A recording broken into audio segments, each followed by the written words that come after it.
तो बढ़ते हैं हम लोग आगे। और कल हमने पढ़ा था सेक्शन 54। क्या पढ़ा था आपने 54 में, याद है किसी को?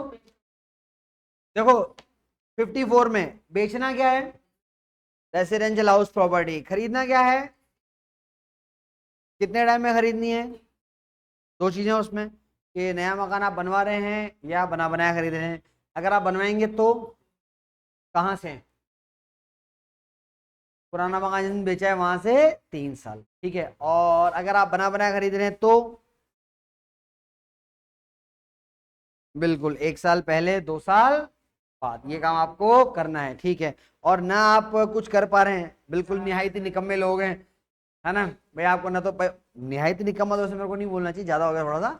अब ठीक है, आपको नहीं मिल रहा कोई प्लॉट लॉट मकान वकान, नहीं समझ में आ रहा आपको, क्योंकि आप लोग होशियार ज्यादा हो, नहीं मिल रहा आपको, है ना, जैसे मेरे को नहीं मिल रहा। तो फिर उस केस में क्या होता है, कैपिटल गेन स्कीम होती है, और वहां सरकार बोल रही है कि तुम परेशान मत हो, तुम्हारा पैसा हमारा पैसा एक ही बात है ना।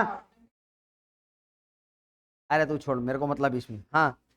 तो आप क्या कर सकते हैं, आप गवर्नमेंट के पास जा सकते हैं और कैपिटल गेन स्कीम में वो पैसा जमा करा सकते हैं। ऐसा अगर आप करेंगे तो भी आपको सेक्शन 54 का बेनिफिट दे दिया जाए। हाँ हाँ हाँ हाँ हाँ हाँ हाँ, कोई कोई दिक्कत नहीं, कोई दिक्कत नहीं। देखो मैं आपको बताऊं प्रैक्टिकली क्या होगा। आ, जब जब आप, है ना, ईमानदारी से काम करेंगे, तब तब इनकम टैक्स आपका साथ देगा। जहां इनकम टैक्स को थोड़ी सी खुशबू आ गई आप में से बेईमानी की, वहीं दबोच लेगा आपको। तो बस यही है ना, इसलिए ऐसा कुछ भी नहीं है। चलो जी। और एक हमने बात करी थी कि अगर ये जो नया मकान है, ये नया मकान कितने टाइम तक आपको रखना पड़ेगा, बोलो। 3 साल नहीं रखा तो कैपिटल गेन लग जाएगा, ठीक है। और एक चीज में और है काम की, मैं बता दूं कि इस सेक्शन में मैक्सिमम अमाउंट जो है डिडक्शन का, वो है 10 करोड़ रुपए।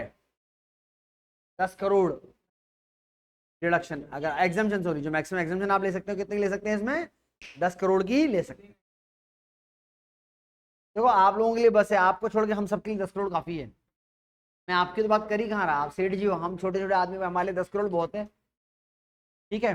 चलिए, खुद के दम पे अगर आदमी है ना 1 करोड़ का मकान खुद के दम पे बना ले कि यार ये मेरे पैसे से बनाया मैंने, तो बहुत बड़ा अचीवमेंट होता है, ठीक है। चलिए लिखना चालू करें अब। सेक्शन 54 मैं पॉइंट्स में लिखा रहा हूं आपको। अगर आपका मन है, बुक देना बेटा एक मिनट। अगर आपका मन है कि सर हमें तो डिटेल में लिखा हुआ पढ़ना है, अगर आपको डिटेल में लिखा हुआ पढ़ना है, तो ये आपके पास पेज नंबर 392 पे है। अब पता है डिटेल भी क्या, वहां भी एक पेज में दे रखी है ये, ठीक है। चलिए तो मैं लिखा है तो आपको लिखो। सबसे पहले लिखो ट्रांसफर। ट्रांसफर, है ना, पॉइंट्स में लिखेंगे तो पहला आप लिखें residential property will be transfer. Residential property will be transfer, ठीक है। फिर अगला पॉइंट इसमें लिखें भाई गेन, भाई कौन सा गेन है जिसपे एग्जाम्पशन मिलेगा, क्योंकि गेन दो तरह का होता है ना बेटा, एलटीसीजी और एससीजी होता है ना। तो इसमें लिखो only LTCG, only LTCG, only LTCG, ठीक है। फिर लिखो number 3 eligible person, eligible person, उसमें आप लिखें individual and HUF, individual and HUF, HUF.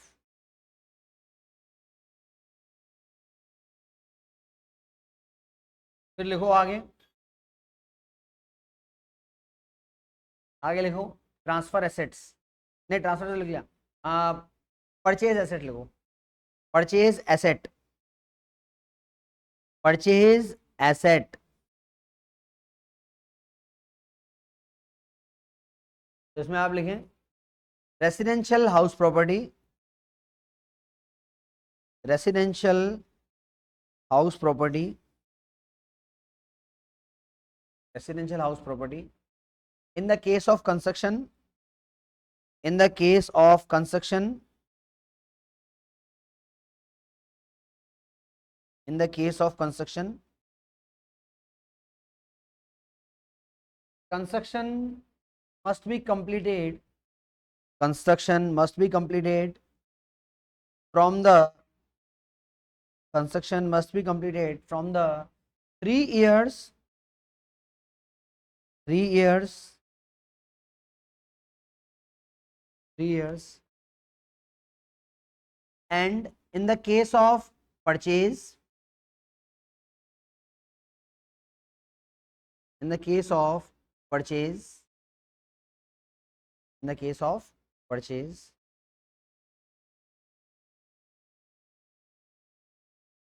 the case of purchase, property must be acquire property must be acquire property must be acquire must be acquire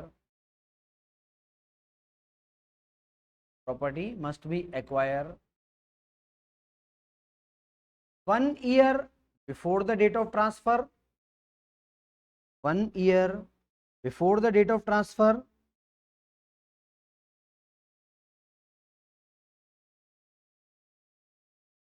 before the 1 year before the date of transfer, or 2 year after the date of transfer,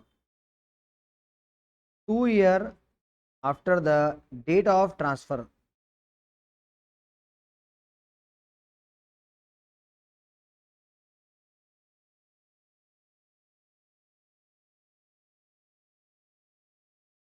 Two-year from the date of. फिर लिखो अगला point,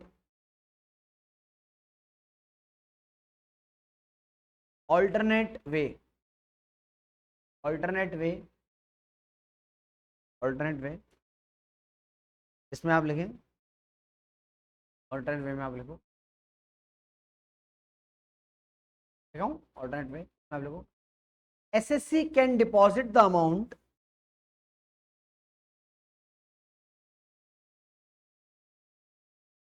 SSC can deposit the amount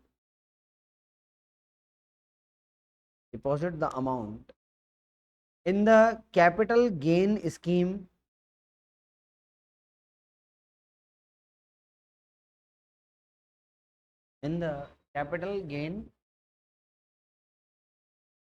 before the filing of annual return of income,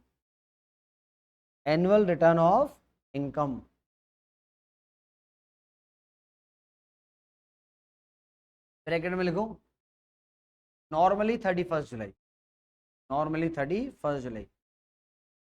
देखो वैसे तो ITR भरने की date है ना, अभी हम जब आगे पढ़ेंगे वो उसमें आएगा आपके पास कि जो ऑडिट कराते हैं ना, तो ऑडिट वालों के लिए नॉर्मल जैसे 30 सितंबर या 31 अक्टूबर केस के हिसाब चलता है। हम लोगों के लिए जो नॉर्मल लोग हैं अपन सब, अपने लिए 31 जुलाई चलता है, ठीक है। आपके नॉर्मल जो क्वेश्चन आएंगे वो 31 जुलाई वाले आएंगे। फिर लिखो अगला point, the new house property, इसी में लिखे अगला पॉइंट। अभी तक कितने पॉइंट लिख लिया आपने इसमें? 5 लिख लिए तो 6 लिख लो, ठीक है। मतलब अभी हम वही लिख रहे हैं, 54 का जो कल पढ़ा था वही लिख रहे हैं पूरा। अभी तो आप लिखें the new house property can not be cell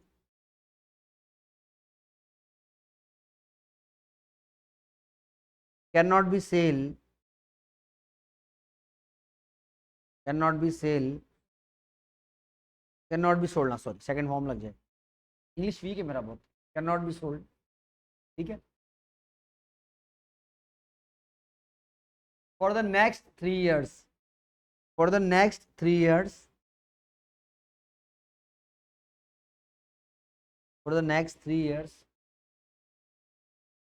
if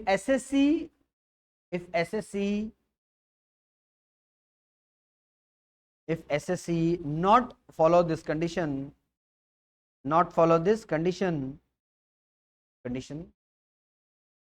then the exemption will be withdrawal। देखो exemption withdrawal का मतलब ये है कि जो बेनिफिट आपको दिया गया है वो बेनिफिट आपसे वापस ले लिया जाएगा, है ना।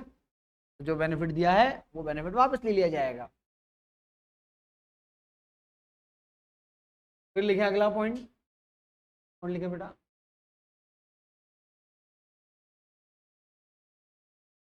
The maximum deduction, the maximum deduction, maximum deduction is rupees, the maximum reduction is rupees 10 crore, maximum reduction is rupees 10 crore, 10 crore, maximum reduction is rupees 10 crore, can be claimed, can be claimed।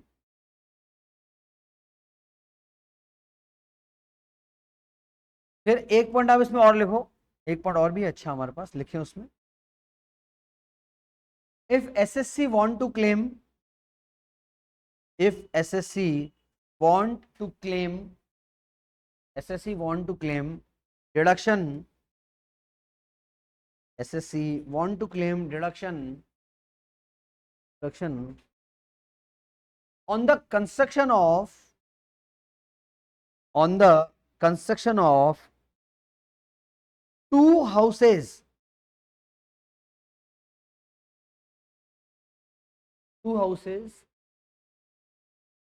then he can do so, he can do so, he can do so, but the amount of LTCG,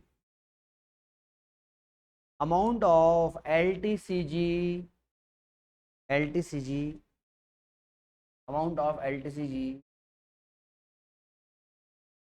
not to exceed rupees 2 crore, not to exceed rupees 2 crore। अच्छा, ये point की हमने चर्चा कल नहीं करी थी, तो मैं आपको क्लियर करता हूं कि मैंने क्या लिखा है आपको। भाई इसका ये मतलब है, मैंने 2 चीजें आज नई एड ऑन करी इसके अंदर। कौन कौन सी? क्योंकि दोनों मॉनेटरी लिमिट की थी। एक तो ये कि भाई मैक्सिमम आप यहाँ पर डिडक्शन कितना क्लेम कर सकते हो, 10 करोड़ का, है ना। और दूसरा ये कि भाई मान लो अपना वो था प्यारे मोहन जिसने मकान बेचा था, अब उसके 2 बेटे दोनों लड़ रहे हैं, तो उसने कहा यार कि इसको बेचो मकान को और 2 मकान खरीद लेते, दोनों बेटों को अलग अलग, अपन किसी साथ रह जाएंगे।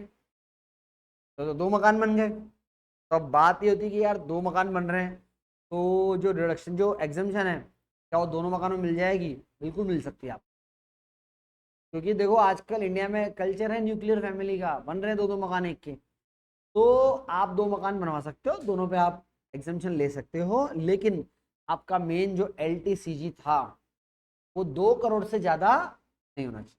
अगर आपका LTCG 2 करोड़ से ज्यादा था तो फिर आप 2 मकान नहीं बनाओगे, एक ही मकान पे एग्जम्पशन आप क्लेम कर सकते हैं, ठीक है। हाँ,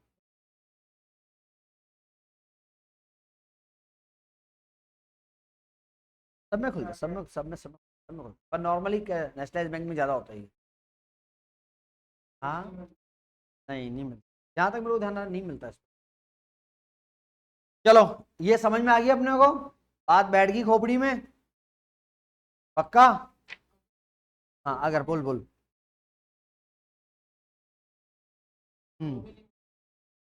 अरे 2 करोड़ 1 रुपया तो भी नहीं मिलेगा भाई, इनकम टैक्स से बाबू, ये ऐसे ही चलता है। चलिए, एक क्वेश्चन है, आपके पास बुक है तो बुक का अनसोल्ड 1 निकालेंगे। बुक नहीं है कोई टेंशन नहीं, जिन बुक नहीं है मैं यहाँ क्वेश्चन लिख दूंगा वैसे भी, ठीक है। चलिए, तो क्वेश्चन नंबर 1 हमारे पास है, देखते हैं क्या लिखा हुआ है इसमें। पेज नंबर मेरे पास क्या है, स्वदेशी है, तो मेरा पेज नंबर अलग होता है।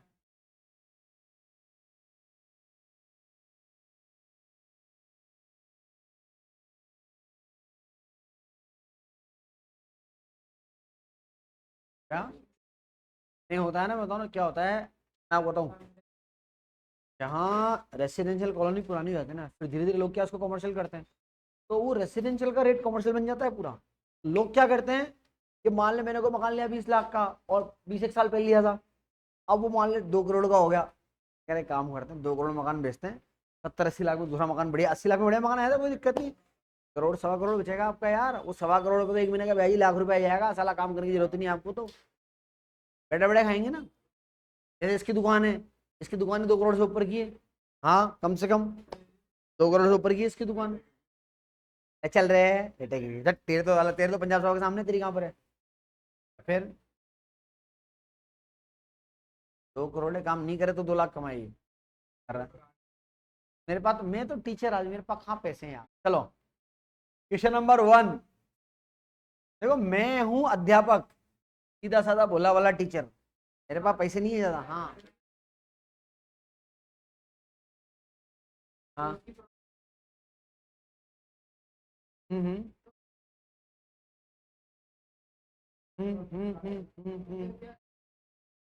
लगेगा ना, लगेगा ना भाई। वैसा ही क्वेश्चन है, वैसा ही क्वेश्चन है। अगर कोई प्रॉपर्टी एक इन्होंने कहा कि भाई पुरानी कोटा में कोई मकान वकान है किसी का, बेचा रामपुरा या कहीं पर, तो अब बेचा, बाप दादाओं की प्रॉपर्टी है वहां, तो वो केस हो जाएगा ना। 1 अप्रैल 2001 के पहले का है ना, तो 1 अप्रैल 2001 का fair market value multiply by selling in index divide by 100।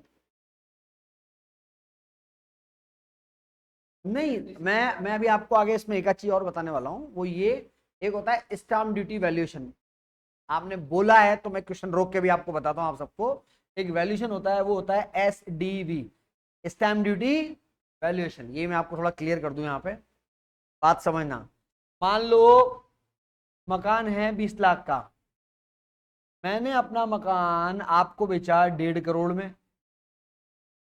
लेकिन मैंने कहा एक काम करते हैं, 1.5 करोड़ में इतना ज्यादा एक नंबर में पैसा दिखाएंगे ना, एक काम करते हैं ना, अपन इसकी रजिस्ट्री करा लेते हैं 60 लाख रुपए की। रजिस्ट्री कितने की? 60 लाख की करा ली। कितनी वैल्यूशन कम रजिस्ट्री की कराई? 90 लाख रुपए कम कराई।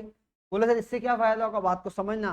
देखो जब भी कोई प्रॉपर्टी ट्रांसफर होती है ना, तो सरकार को दोनों तरफ से कमाई होती है, बेचने वाले से भी और खरीदने वाले से भी।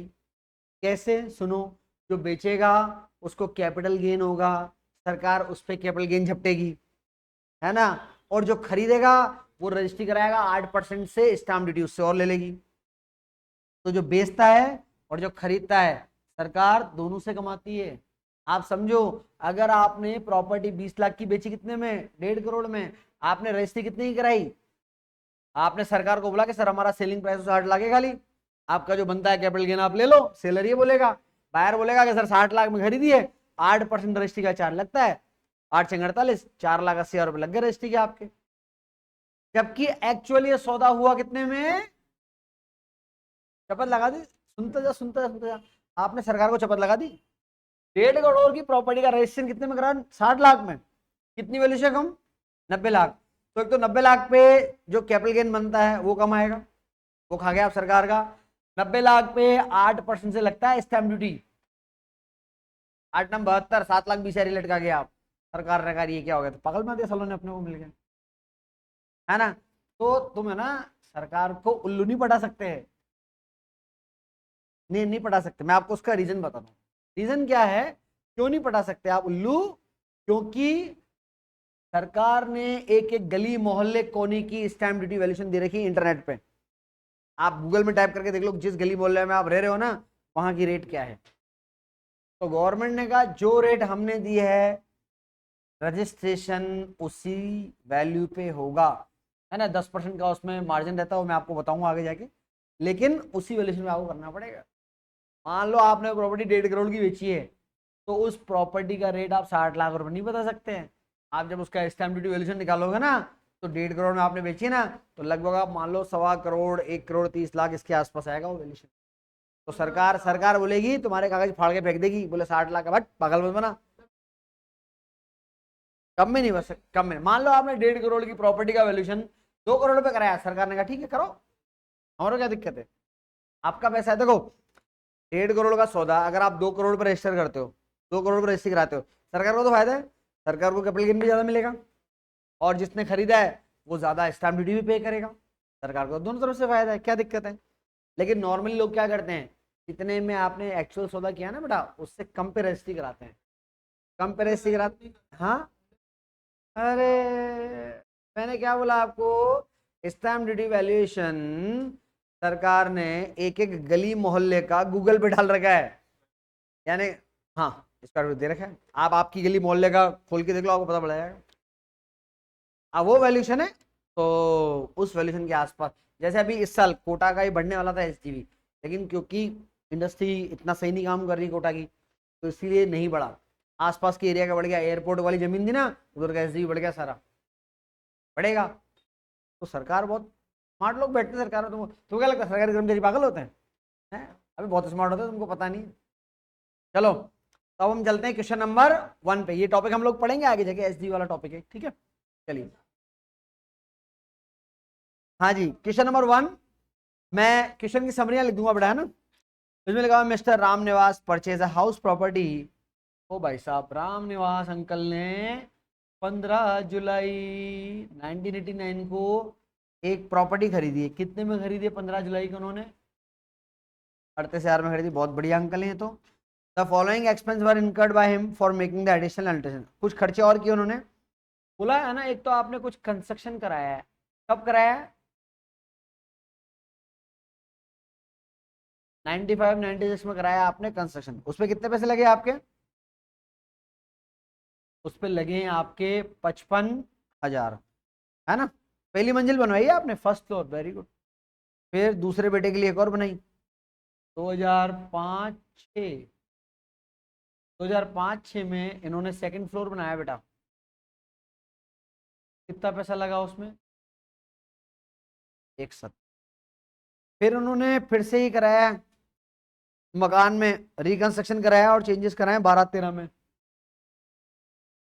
12-13 में फिर से कराया, कितने का? 1 लाख और 43,000 का, ठीक है। ये सब कुछ दिया हुआ है आपको। दिया हुआ है कि इस प्रॉपर्टी का 1 अप्रैल 2001 का जो एफएमवी है, फेयर मार्केट वैल्यू है, वो दिया हुआ है। कितना दिया हुआ है बेटा? 2 लाख और 25,000। और ये प्रॉपर्टी रामनिवास ने 8 जून 2024 को, लिखता हूं,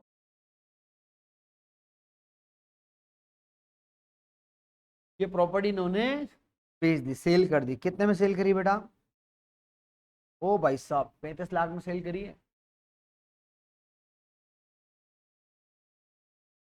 35 लाख में आपने सेल करी है। और जब सेल करी ना, खर्चा लगा, कितना खर्चा लगा? 15,000 का खर्चा लगा आपका। चलिए, नीचे जैसे कि मैंने आपसे कहा था क्वेश्चन में इंडेक्स देता है आपको। आपको क्वेश्चन में बेटा इंडेक्स दिए हुए हैं। इंडेक्स कितने दिए दिए हुए हैं मैं आपको बताता हूँ। जो इंडेक्स आपको दिया हुआ है, इंडेक्स 5-6 का इंडेक्स दिया हुआ है, 12-13 का दिया हुआ है, 5-6 का है 117, 12-13 का है 200। ठीक है, ये आपको इंडेक्शन दिया हुआ है। Computer taxable gain for mister Ramniwas for the assessment year 2025-26। आपका समय शुरू होता है अब। 5 से 10 मिनट दिए, इसको सॉल्व करके देखो। ऐसा सेम क्वेश्चन कल मैंने आपको करवाया है।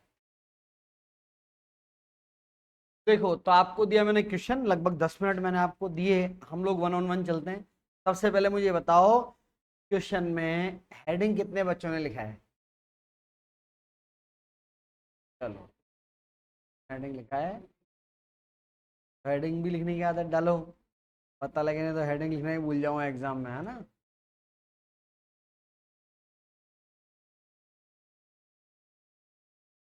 क्या? ड्रग्स कौन ले रहा है?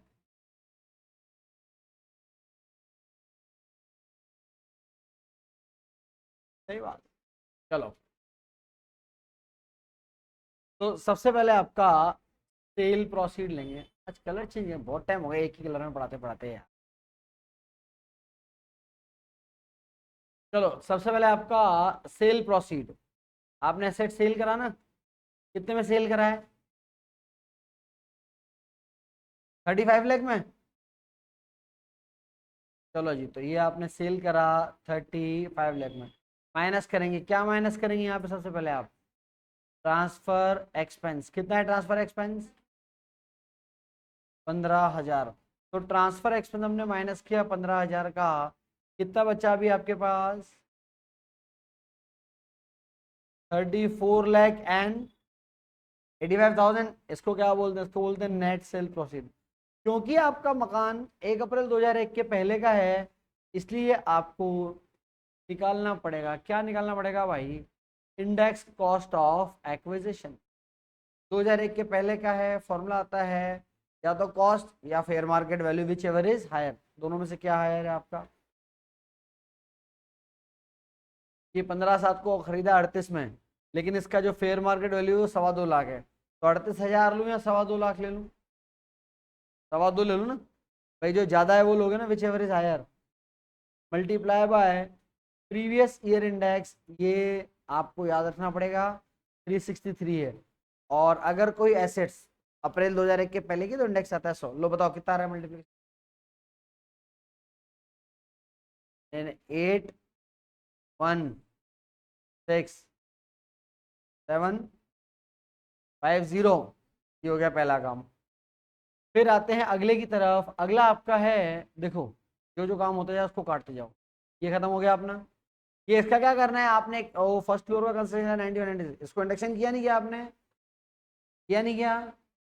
इसको नहीं करना है, क्योंकि अगर कोई भी कंस्ट्रक्शन अप्रैल 2001 के पहले का है तो उसका इंडक्शन नहीं करते हैं। क्यों नहीं करते हैं? मैंने कल आपको बताया था, क्योंकि आप ऑलरेडी अप्रैल 2001 तक की क्या ले चुके हो। ठीक है, तो ऐसे केस में हम लोग कंस्ट्रक्शन को कंसीडर नहीं करते। वैसे मैं एक चीज आपको यहाँ और एक ऐड ऑन करके बताता हूँ। नॉर्मली ऐसा क्वेश्चन देता नहीं है, पर मान लो उसका मूड हो गया देने का। मान लो अगर यहाँ कंस्ट्रक्शन में वो बोले कि मेरे तो 3 लाख रुपए लगे थे, मकान कितने का खरीदा 38 का, कंस्ट्रक्शन में कितना पैसा लगाया 3 लाख। बात को समझो, जब आप लोगे ना वहां पर इंडेक्स कॉस्ट ऑफ एक्विजिशन, तो आपकी टोटल कॉस्ट तो 3,38,000 आएगी। तो 338 और 225 विच एवर इज हायर, तो उसके इसमें 338,000 हो जाएगा, तो आपको 338 लेना पड़ेगा वहां पे। ठीक है, तो इसीलिए, पर ऐसा क्वेश्चन क्या है किसी भी सिलेबस की बुक में है नहीं है, पर ऐसा हो सकता है। ऐसा क्यों नहीं मैं आपको बताऊं। आप बोल रहे हो अप्रैल 2001 को पूरे मकान की फेयर मार्केट तो 2.25, और आपने 5 साल पहले इंप्रूवमेंट कराया 3 लाख में, दिमाग खराब हो रहा है क्या? ऐसा चांसेस बहुत कम है, रेयर है, इसलिए रेयरेस्ट केस इसलिए नहीं आता। पर आ जाए तो कैसे करेंगे मैंने आपको बता दिया। हाँ हाँ, हो सकता है वो मंजिल का आ गई हो, मकान का फेयर मार्केट गिर गया, उसने कहा यहाँ तो छन छन छन आवाज आती है सारा टाइम, छोटा पंडित बड़ा पंडित घूमते रहते हैं सारा टाइम, दिक्कत हो सकती है ना। चलिए, वैसे ऐसा आता नहीं। हाँ जी, तो अप्रैल 2001 के पहले का इंप्रूवमेंट है, नहीं करेंगे इंडेक्शन। दो और ये 5-6 का करेगा इंडेक्सेशन, ये करना पड़ेगा है ना, तो 5-6 का इंडेक्शन करेंगे। देखो हम लेंगे यहाँ पे minus index cost of improvement. लो बताओ जी, कितना कराया इंप्रूवमेंट आपने? 170 का कराया। अब इसमें फॉर्मूला क्या लगेगा, cost of improvement multiply by selling year index 363 divided by index of the improvement year. जिस साल आपने इंप्रूवमेंट कराया उस साल का इंडेक्स कितना है? 11। ठीक है, चलिए फिर उसके बाद इसका कैलकुलेशन बताओ मेरे को कितना आ रहा है। 52743 कर दें, ठीक। चलो फिर अगला, ये खत्म, ये खत्म, ये भी खत्म। 12-13 में कराया आपने काम, फिर से 12-13 में काम कराया, तो माइनस करेंगे आपका इंडेक्स कॉस्ट ऑफ। 12-13 में हमने कितना पैसा लगाया 145, cost of improvement multiply by selling year index कितना है divided by purchase year index कितना है 200 पूरा। चलो बताइए कितना आ रहा है ये।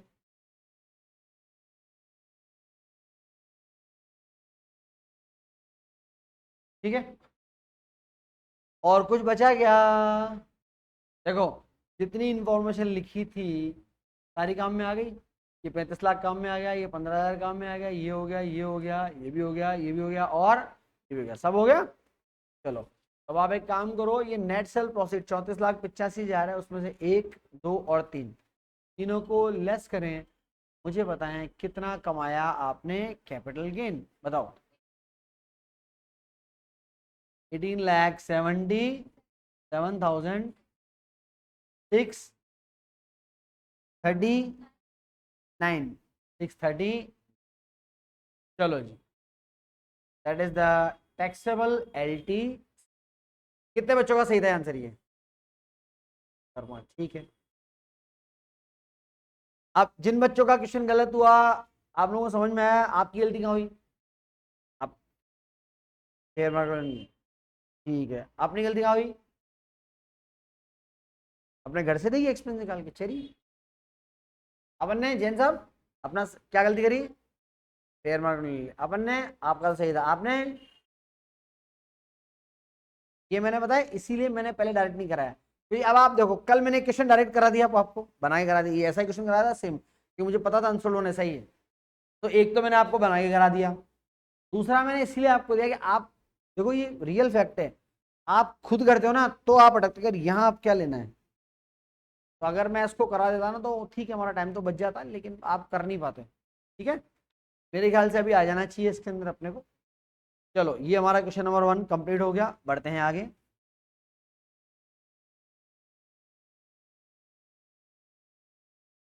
अब आपको एक नई एग्जामिशन पढ़ाते हैं आज।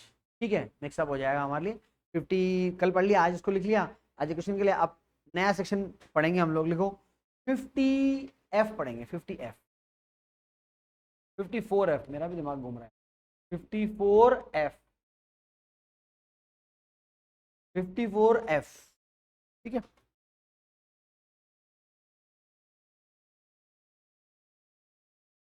चलिए 54F में क्या है बात को समझिए। देखो 54F क्या कहता है पहले सुन लो, आज लिखाने का हम कल करेंगे, आज तो खाली प्रवचन सुनाएंगे आपको पहले, बढ़िया। तो 54F क्या कहता है? 54F बिल्कुल सिंपल है, बेचारा गरीब आदमी ये कहता है कि देखो आपने 54 में क्या बेचा था? क्या बेचा था और क्या खरीदा?